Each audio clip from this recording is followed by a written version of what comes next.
আজকে আমাদের যে এটা হলো আপনারা অবশ্য স্টোরিটা নিয়ে বেশ অবগত আছেন। তো আজকে আমাদের বড়িটা ম্যারাথন থেকে মগ থেকে নিয়ে আসা হয়েছে পার্কচেস্টার জামে মসজিদে।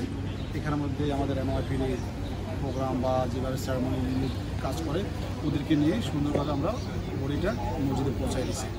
এখন অ্যাকর্ডিং টু দ্য ফ্যামিলি থেকে যেটা আমরা বুঝতে পারতেছি এদের যে জানাজার বিষয়টা সেটা বৃহস্পতিবারে জোরের নামাজের সময় অনুষ্ঠিত হবে।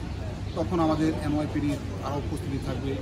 আজকে আমাদের পুলিশ কমিশনার আসছে, আমাদের ডেপুটি কমিশনার আসছে, আরও সিটির বিভিন্ন ডিগনিটারিরা আসছে। বৃহস্পতিবারে ওরা আরও বড় স্কেলে এটা হবে। বিভাগীয় সম্মান জানানোর ব্যাপারটা আজকে ছিল আপনাদের? আজকে আমাদের বিভাগীয় সম্মানটা জানানো আর আপনার যেটা হস্তান্তর করা, আর বৃহস্পতিবারে যেটা হবে সেটা আরও বড়োভাবে আমাদের সম্মান শেষ বিদায়ের সম্মান সেটা আমরা জানাবো পরিবারকে নিয়ে, কমিউনিটির সবাইকে নিয়ে। আর বিশেষ করে আমাদের লাস্ট যে বিদায়টা বৃহস্পতিবার সেটা হবে। এই যে ঘটনা, এত বড় একটা ঘটনা, এটাকে আপনারা কিভাবে জেনেছেন এবং কীভাবে মূল্যায়ন করছেন?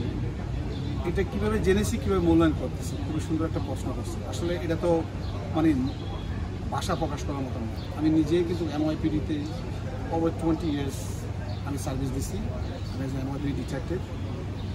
অনেক ফিনালে গেছি, এই প্রথম আমাদের বাংলাদেশি মুসলিম ফিনাল।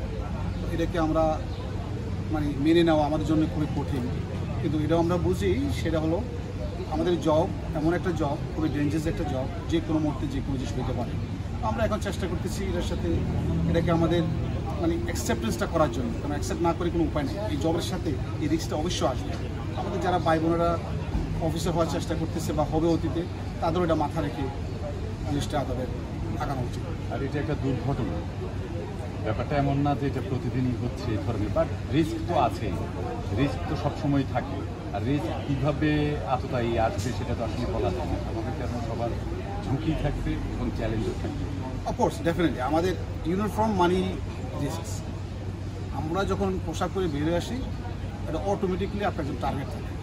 এটার মধ্যে আমাদের বিভিন্ন ট্রেনিং প্রশিক্ষণ আছে, এগুলোকে আমরা কীভাবে কমব্যাট করতে হবে, ট্যাকটিক্যাল বা বিষয় ভিজিলেন্ট থাকা সবসময়। সাধারণ নাগরিক থেকে আমাদের একটু জ্ঞান নিয়ে থাকতে হয় রাস্তাঘাটে আমরা যখন বেরিয়ে আসি পোশাক করে।